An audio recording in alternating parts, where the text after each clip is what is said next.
Major support for Do the Math has been provided by Chevron, the Kern County Superintendent of Schools, Edison International, Kern Schools Federal Credit Union, California Resources Corporation, Bakersfield West Rotary Stroop Family Foundation, Panama Buena Vista Union School District, Bakersfield City School District, and the Kern High School District, with additional production assistance provided by these supporters of education in Kern County and throughout the state of California. We're here live at Noble Elementary School, home of the Knights, and today we're all here to...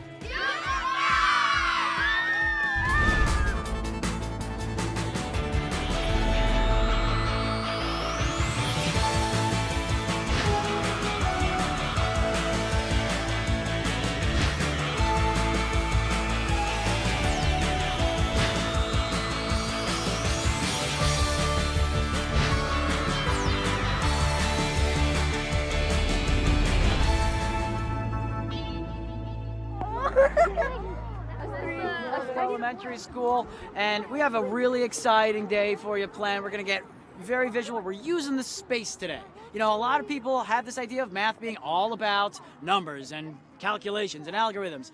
And this is an interesting point in the careers of these fifth graders because they're going to be introduced to the coordinate plane.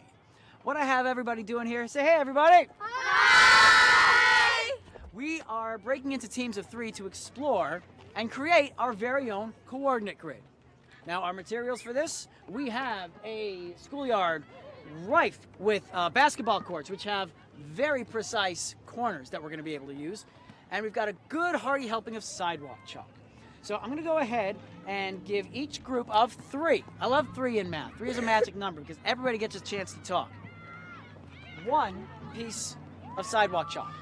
Eventually, in a little bit, they're going to find a corner. Now, before we go start creating, let's talk about what it is we're going to create.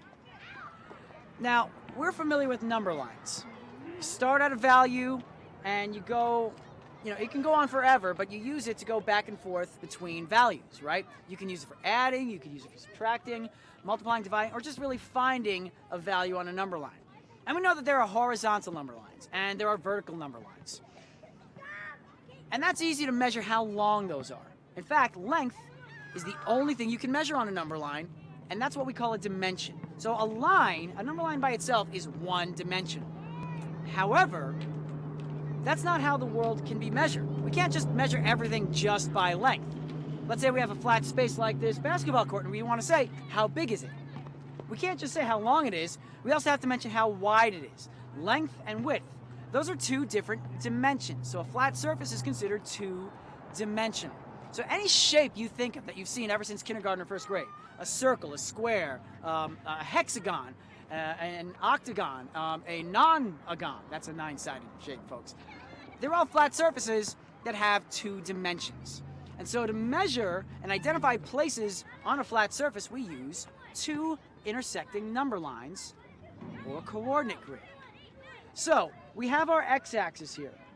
And we have our y-axis here. We always say x goes across because x kind of looks like a cross. And y goes up. Why? Because we already used x. Now, everything starts at the origin. The origin is our starting point. How far away is everything from the origin? If I'm starting here, well, I'm not far away. I'm on it. So I'm 0 away from the origin, and I'm 0 away from the origin on the y-axis. So the origin is called point 0, 0. Now, when we built this before everybody showed up here, we went old school and we used feet as our standard. Not like 12 inches, but like my foot. So yours is going to look very different because of our vastly different foot sizes. Size 9.5, everybody. Did I say that? Okay. So what I'd like you to do is start on a corner just like this, where you have this space out in front of you, okay? And starting with your heel, measure out a mark. Measure out another mark, and another. Keep going until you have about 10 of those. Once you've done that on the x-axis, do it on the y-axis. If you have time and want to go out to 20, you're more than welcome to. What questions do you still have about your coordinate plane. I do want to emphasize that let's find a corner where you have everything out in front of you like this, where your right arm is on a line and your left arm is on a line. Does everybody see one of those corners around them? Yeah. Then, ladies and gentlemen, you may begin. So it's interesting that two of our groups have found some baseline corners that are very similar. And it looks like a group over here. That's a wonderful spot for it right here too. So go ahead and mark your origin first. And we are underway. So the question is, which of these corners should we begin with? If we remember, we want to have our right arm on a line and our left arm on a line. It faces the other way here, but we want all the space in front of us. So this would be a great point. Now later on, down in 6th grade, you're going to see that it's a bit more flexible. But this spot right here is a wonderful origin for what you as 5th graders are going to be exploring. So go ahead, mark your origin, and begin creating that coordinate grid. So, our 5th graders are going to go, and the great thing about letting kids go is that you can tell them to stop at a certain point, but they'll go forward. They're not going to stop at 10. They're going to go to 20. Some of them might go to 30. We'll find out when we come back. But when we do, we're going to show how to identify coordinates because we're going to turn these kids into coordinates. Back here at Noble Elementary School, we've got our coordinate grids laid out. A lot of care and personality went into these by our groups. We have some autographs with hearts on the y-axis here. I asked them to go to 10. They didn't. They didn't stop. This one went to 15. And then when this group over here heard that, they said 15, ha, 25. So it's amazing when you tell kids to stop at a certain point, they're like, well, why? So we've got a good variety of axes to work with here, just in time for our activity that we're going to call XY point. Can I have my X, my Y, and my point please join us here? So we're going to start things off at the origin. Let's bring our X and Y together. Stand shoulder to shoulder, heel to heel on the origin. I want you to think of a number from 0 to 10. I want you to think of a number 0 to 10. Don't tell each other. And move that distance away from the origin. Are you ready? Mm-hmm. Are you ready? Go ahead and move your space. These are secret distances. And we have, ooh, this is very unusual for our distances. I hope you notice what I noticed. Now, we have our X coordinate. I'm going to guess that your number is 4. Yeah. I mean, it's very obvious, right? The idea is not to keep it a secret from the world, because once you start moving, the world will know. So your X coordinate is 4. Mm-hmm. Now, the reason I went to you first is because when we identify points on the coordinate grid, we always start with the X-axis. We go across first. In fact, if you think about alphabetical order, X comes first and then Y. Now, I'm also going to guess that your number was 4. We could get into probability and talk about the likelihood that this was going to happen, but that's a 7th grade activity. Here, your Y coordinate is 4. Now, are the X and Y coordinates always going to be the same? No. Where's our point? I would like for you to stand at the place where you think if there was a line from X to infinity and a line from Y to infinity, that those two lines would intersect. And you're staring at both of them the same distance from each other right now. Now, you, sir, are point 4, 4. The reason that you're point 4, 4, your coordinates are 4, 4, because this is X distance away from the origin on the X-axis, 4 away from the X-axis, and 4 away from the Y-axis. Your challenge is to create at least 6 different points on the coordinate grid, which means we're going to have 6 different instances of X, 6 different instances of Y, and then our point is going to have to identify how they label or how they identify that point. So point, that's going to be your job. X and Y, help each other out. What questions do you still have before we begin? Yes? With the watermelons, how many times That's for later. Are you ready? 3, 2, 1, hit your grids. Let's go. By allowing students to pick their own distances, they feel comfortable exploring different coordinates and points. Now, what's going to be interesting is we gave them an option to pick from 0 through 10. Now, obviously, we have some coordinate grids that go further than that, so they will go further than that. But I'm curious to see if anybody goes to zeros as their values. The odds of them picking the same one, that was pretty unique. When you do that, you almost kind of create a square, which is interesting because when we multiply the same number by itself, we call those square numbers. And one of the reasons is that when you identify that point and then connect it to the axes, you end up creating a perfect square. So, we have seen our groups already really push the limits of these distances. It looks like over there, sir, what do we have for that coordinate? 2014. 2014, so that's 20 along the x-axis and 14 along the y-axis. Phenomenal, great start. Really stretching the boundaries here. Keep going, man. Over here, it looks like we've got our first point at x is 8 and y is 9. So this is point.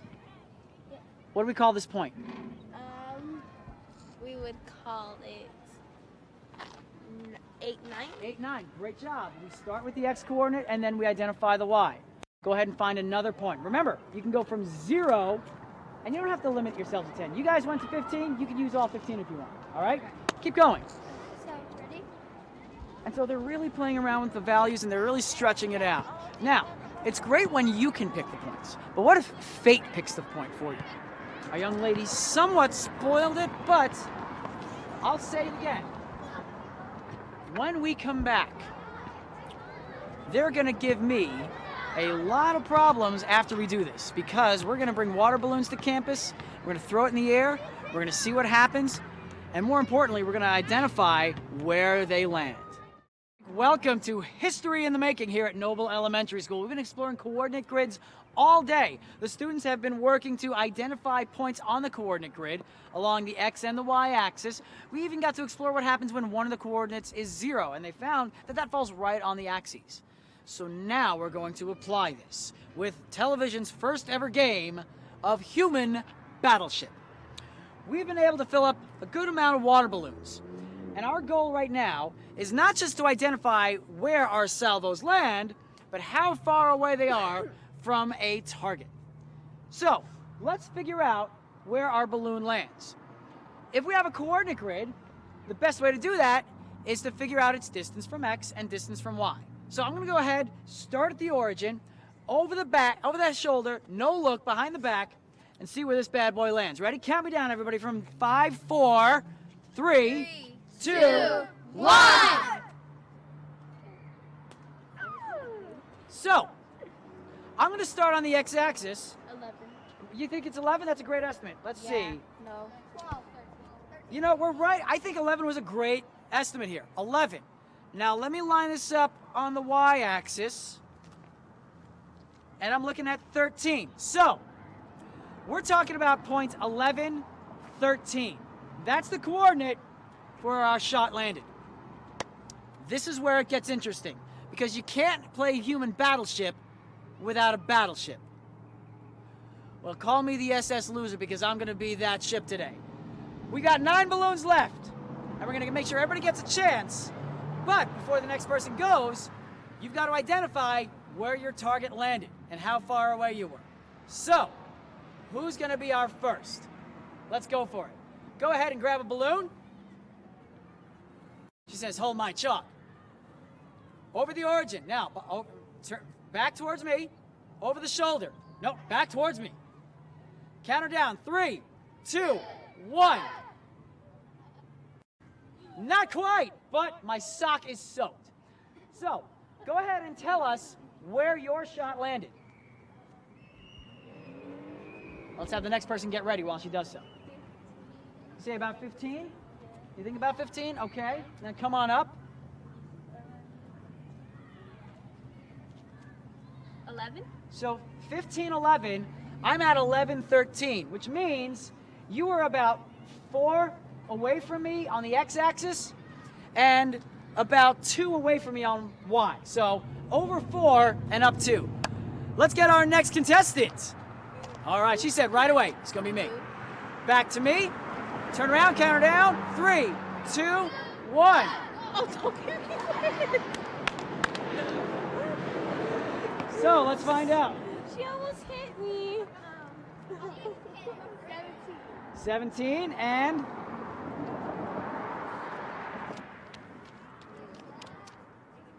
along the Y? Like 10. 10. So were you closer or farther? Close. Okay. You don't have to stay here. I should have clarified. You guys are free to go. I'm the only victim here. Next contestant.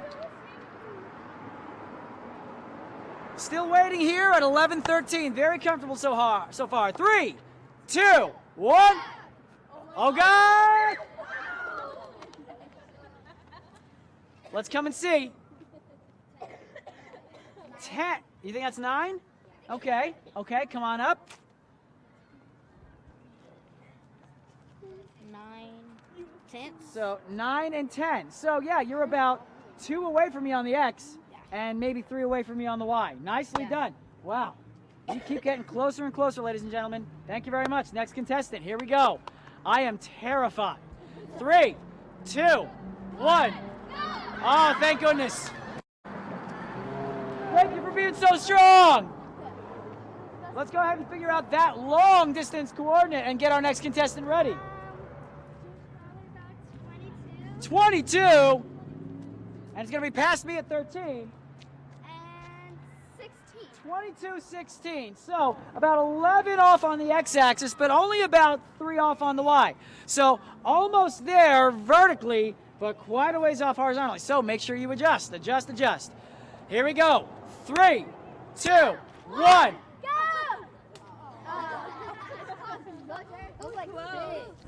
In the right direction, have the right slope, and we'll get to that down the line, another grade level. So what's your coordinate, sir?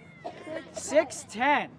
All right, let's keep going. We're almost out of balloons, folks. This is a once-in-a-lifetime opportunity. 3, 2, 1. Oh! Right there. What are we talking about? 11? Okay, and come on up.